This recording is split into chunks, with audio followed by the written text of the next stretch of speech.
तिमीले माया नगरे पनि सम्झन्छु दिन।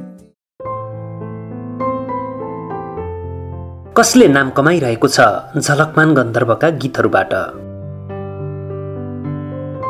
नेपालमा केही त्यस्ता प्रतिभाहरू जन्मिए जसलाई सम्झिँदा मात्र पनि हामीमा ऊर्जा आउँछ। त्यस्ता प्रतिभाहरूमध्ये एक हुन् झलकमान गन्धर्व। झलकमान गन्धर्व नेपाली लोक सङ्गीतका बादशाह हुन्। 9 वर्षको उमेरदेखि सारङ्गी रेट्न थालेका झलकमान गन्धर्वले रेकर्ड नहुने गरी कति गीत गाए होलान् त्यसको कुनै बहीखाता छैन, कुनै हिसाब छैन। माहौल, परिस्थिति र वातावरण अनुसार सारङ्गीमा त्यहीँको त्यही गीत गाउने झलकमानले गाएका र नलेखिएका, दर्ता नभएका गीतहरूको भाका र शब्द टिपेर यो नेपाली सङ्गीत उद्योगमा कतिजना निकै अग्ला बनेका होलान्। त्यसको खोजीको पाटो त झन् बेग्लै छ। झलकमान गन्धर्वले बच्चादेखि नै अध्ययन गरेको पिङ्गुला सङ्गीत शास्त्र नितान्त नेपाली माटोको सङ्गीत शास्त्र हो। यो सङ्गीत शास्त्र हामी नेपालीको गौरवको इतिहास हो। झलकमान गन्धर्वले लोकगीत सङ्गीतलाई आकाशमा पुर्याए।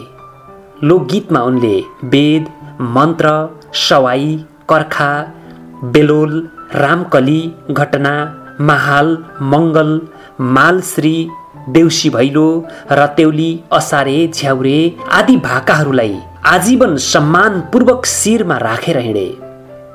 दर्शकवृन्द, यस भिडियोमा हामी उनै पिङ्गुला सङ्गीत शास्त्रका साधक नेपाली लोक सङ्गीतका बादशाह झलकमान गन्धर्वको जीवन कथा प्रस्तुत गर्दैछौँ।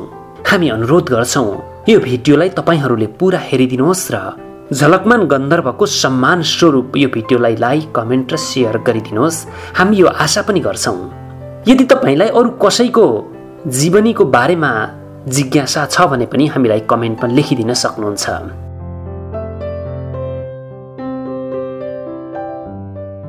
झलकमान गन्धर्वको जन्म विक्रम सम्वत 1992 साल वैशाख 12 गते बुधबारका दिन भएको हो।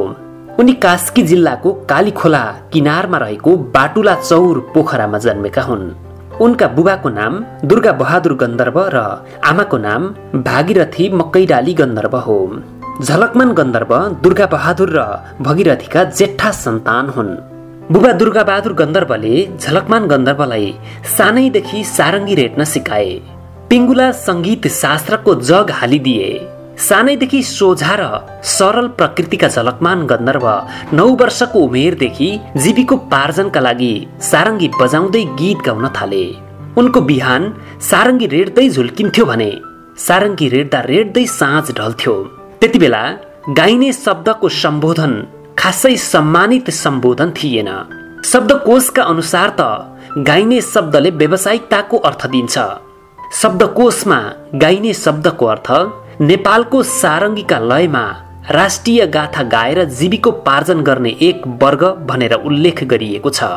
तर समाजको मनोविज्ञानमा गाइने एक प्रकारको माग्ने हो भन्ने छ। त्यसमा गन्धर्वहरूको साधना, त्याग, मौलिक र लोक सङ्गीतको महत्त्वको अन्दाज कसैले गर्दैन। त्यति मात्र होइन, समाजको मनोविज्ञानमा गाइने अछुत पनि हो। झलकमान गन्धर्व यी सब कुरालाई स्वीकार गरेर 9 वर्षको उमेरदेखि जीविका गर्नकै लागि आफ्नो पुर्ख्यौली पेसा अँगालेर झोला र सारङ्गी बोकेर गाउँ गाउँ हिँडे। उनलाई कसैले माया गरे त कसैले अपमान पनि गरे। तर जसरी सुन कोइलामा पग्लेपछि चम्किन्छ त्यसरी नै उनी खारिँदै गए। गन्धर्वहरू जन्मसिद्ध आँसु कवि पनि हुन्। उनीहरू सारङ्गी बजाउँदै गाउन थालेपछि तत्कालको तत्काल त्यहीको वातावरण र परिस्थितिलाई गीत बनाएर गाउन सक्छन्। यो नेपालकै सम्पत्ति र गन्धर्व जातिले प्रतिपादन गरेको पिङ्गुला सङ्गीत शास्त्रको शक्ति पनि हो।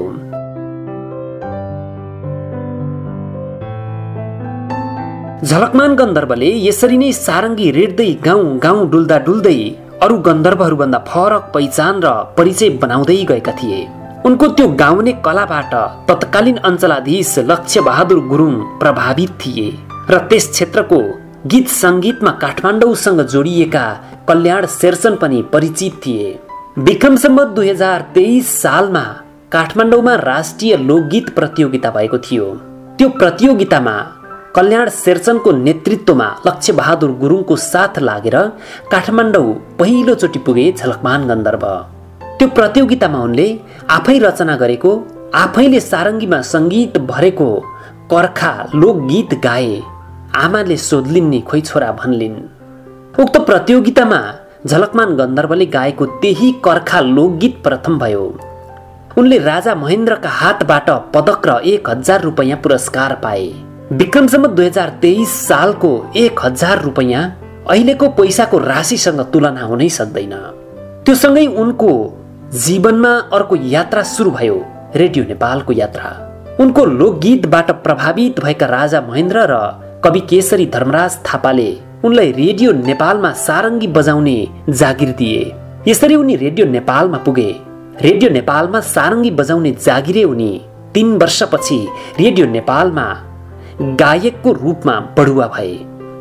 झलकमान गन्धर्वले रेडियो नेपालमा जागिर खानुका अलावा सारङ्गी सिक्न इच्छा गर्नेहरूलाई सारङ्गी बजाउन समेत सिकाउँथे। काठमाडौँमा उनले सयौं नेपाली कलाकार र थुप्रै विदेशी कलाकारहरूलाई समेत सारङ्गी बजाउन सिकाए। उनले जति पनि गीत गाए ती सबै गीतहरू मानिसका जीवन भोगाई र यथार्थलाई उनेर बनाएका गीतहरू गाए। लोक भाकालाई आफ्नो सारङ्गी र गलामा उनेपछि त्यो लोकगीत जीवन्त बनिहाल्थ्यो। यसरी उनले आफै सङ्कलन गरेका शब्द र लयमा रेडियो नेपालमा 250 वटा भन्दा धेरै गीत रेकर्ड गरे।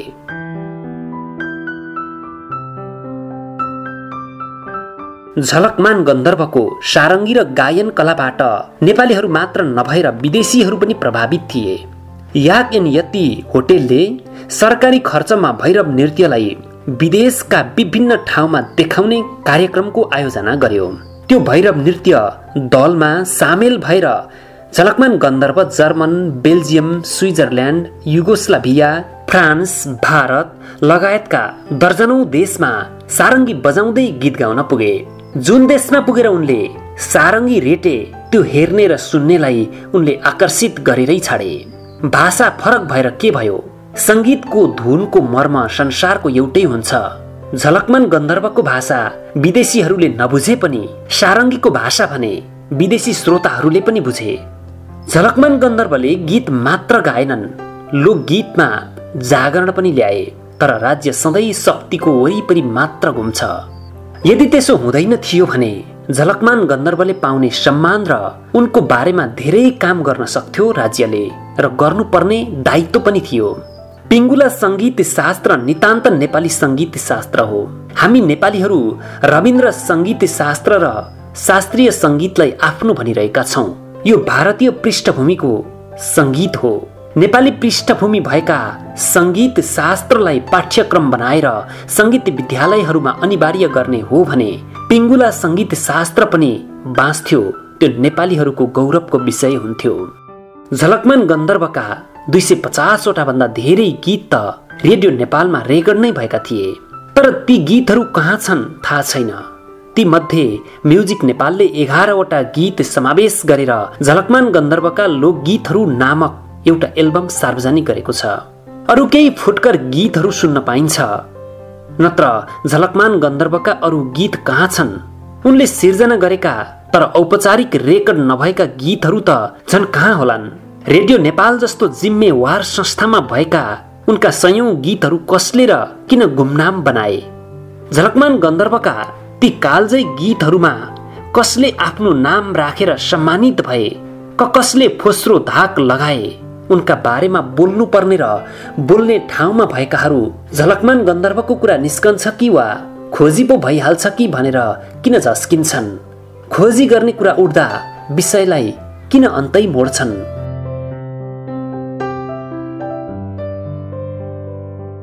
झलकमान गन्धर्वको जीवन पनि घाम छायामै बित्यो। गरिब परिवार भएकाले सानो छँदा पनि बालापनको मजा लिन पाएनन्। घरको जेठो छोरो भएकाले सानैदेखि आय आर्जनमा खट्नु पर्यो। गीत गाउँदै घर घर डुल्दै बित्यो। 21 वर्षको उमेरमा आफ्नै मामाकी छोरी कलावतीसँग बिहे गरे झलकमान गन्धर्वले। तर उनले झलकमानलाई लामो समय साथ दिन सकिनन्। एक छोरा र एक छोरी जन्मेपछि उनले आफ्नो नसोर चोला छोडिन्। झलकमान गन्धर्व निकै विरक्तिए। 30 वर्षको उमेरमा लोकगीत प्रतियोगितामा प्रथम भएपछि उनी उतै काठमाडौँमै रेडियो नेपालको जागिरे भएर बस्न थाले। पछि काठमाडौँमा बस्दा उनका गीत सुनेर उनको कलाकारिताकी फ्यान बनेकी काठमाडौँ कीर्तिपुरकी मङ्गलमाया श्रेष्ठसँग प्रेम बस्यो। झलकमान गन्धर्व र मङ्गलमायाले अन्तर्जातीय विवाह गरे। समयको पाबन्दीले उनीहरूलाई समाजमा निकै असुविधा देखायो। झलकमान र मङ्गलमायाको प्रेमले बिस्तारै त्यो असहजतालाई छिचोल्दै लग्यो। समयले अप्ठ्याराहरू दिन्छ र सँगै अवसरहरू पनि दिँदै जान्छ। हिम्मत हार्नु हुँदैन। झलकमान र मङ्गलमायाका 4 छोरा र 1 छोरी जन्मिए। उनीहरू हाल कीर्तिपुरमै बसोबास गर्छन्।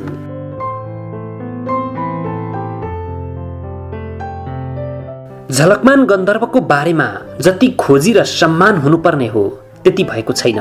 उनले गाएका गीतहरूको मर्म हामी नेपालीलाई पटक्कै थाहा छैन। हाम्रो माटोको गीत सङ्गीत हामीले चिनेका छैनौँ।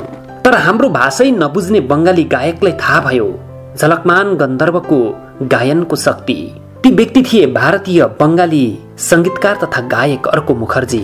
उनले झलकमान गन्धर्वको तिम्रो नै माया लाग्दछ साइली गीत गाइदिए। अनि हामीले थाहा पायौं झलकमान गन्धर्वको गायनको अन्दाज। हामी यति पछाडि रहेछौं कि अवस्था यस्तो छ। हाम्रै माटोको सुगन्ध पनि पराईले चिनाइदिनु पर्छ। नत्र भने झलकमान गन्धर्वको बारेमा शोध कार्य हुनु पर्थ्यो। उनले अँगालेको पिङ्गुला सङ्गीत शास्त्रको बारेमा पाठ्यक्रममा उल्लेख गरिनु पर्थ्यो। हाम्रो देशलाई यस्ता कुरा थाहा हुँदैन। जब विदेशीले आफ्नो बनाउँछ अनि हामी सडकमा टायर बाल्न थाल्छौं त्यति बेला निकै ढिलो भइसकेको हुन्छ।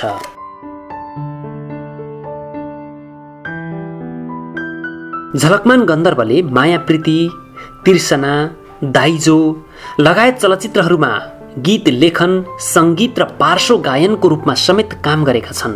हुन त झलकमान गन्धर्वले नेपाली लोकगीत सङ्गीतको सिर्जना, जगेर्ना र श्रीवृद्धिमा आफ्नो सिङ्गो जीवन अर्पण गरे। यस बापत उनलाई नारायण गोपाल स्मृति सम्मान, इन्द्र राज्य लक्ष्मी पुरस्कार लगायत थुप्रै दर्जनौं पुरस्कारहरू प्राप्त भए। तर झलकमानले आफ्नो त्याग र योगदानको कदर गर्दै सरकारले गोर्खा दक्षिण बाहु दिन्छ कि भन्ने कतै थोर बहुत आशा गरेको, तर आफूभन्दा थुप्रै अनुजहरूले उक्त पुरस्कार पाउँदा र आफ्नो खोजी नहुँदा मन दुखाएका थिए। पछिल्लो पटक जब उनी निकै बिरामी थिए, आफूसँग उपचार खर्च थिएन, सरकारले उपचार गरिदिन्छ कि भनेर आशा गरेका थिए। तर भ्रष्टाचार गरेर सरकारमा रहेकाहरूको मालिस गर्नेहरूलाई मात्र पोष्ने नेपालको राजतन्त्र र नेपाल सरकारले उनलाई अलिकति पनि महत्त्व दिएन। उनले यसै क्रममा विक्रम सम्वत 2060 साल मङ्सिर 6 गते आफ्नो पार्थिव शरीरलाई छोडेर ईश्वरमा लीन भए।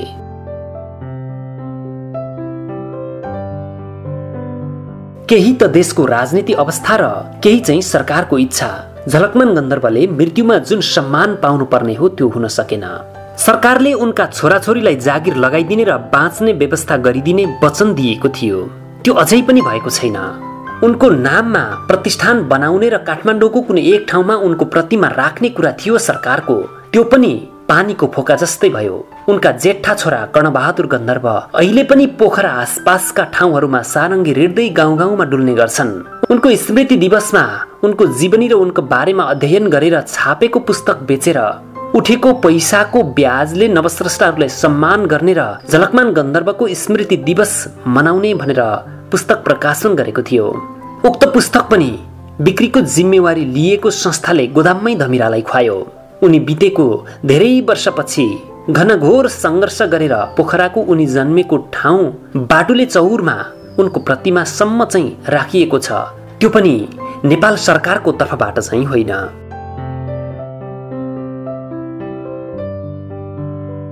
दर्शकवृन्द, यस भिडियोमा हामीले झलकमान गन्धर्वको दुःख सुख, उनले भोगेको जीवन, उनले गरेको सङ्घर्ष, उनले अँगालेको पिङ्गुला लोक सङ्गीत शास्त्र, उनको सारङ्गी, उनको जीवन कथा, उनले जीवनमा के गरे आदिको बारेमा यहाँ जानकारी गरायौं। हामीले भेटेसम्मका उनका दुःख सुखका कुराहरू, उनले भोगेको जिन्दगीलाई सकेसम्म पारदर्शी रूपमा प्रस्तुत गर्ने कोसिस गर्यौं।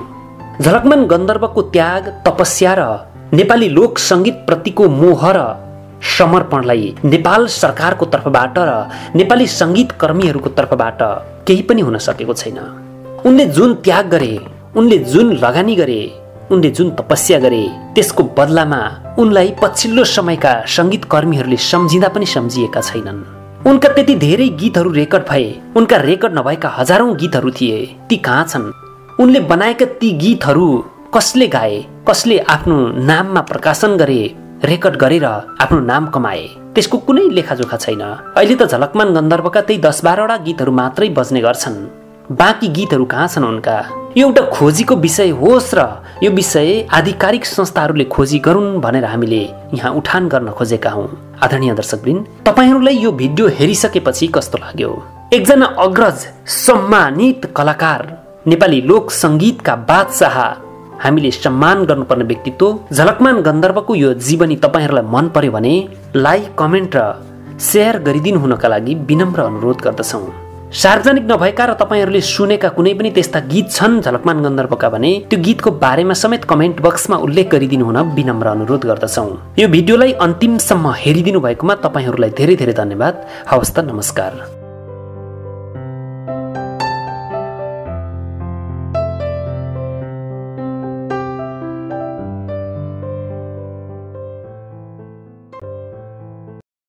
शब्दहरूको जादुमा मनोरञ्जनको संगम, थलैचा इन्टरटेनमेन्ट।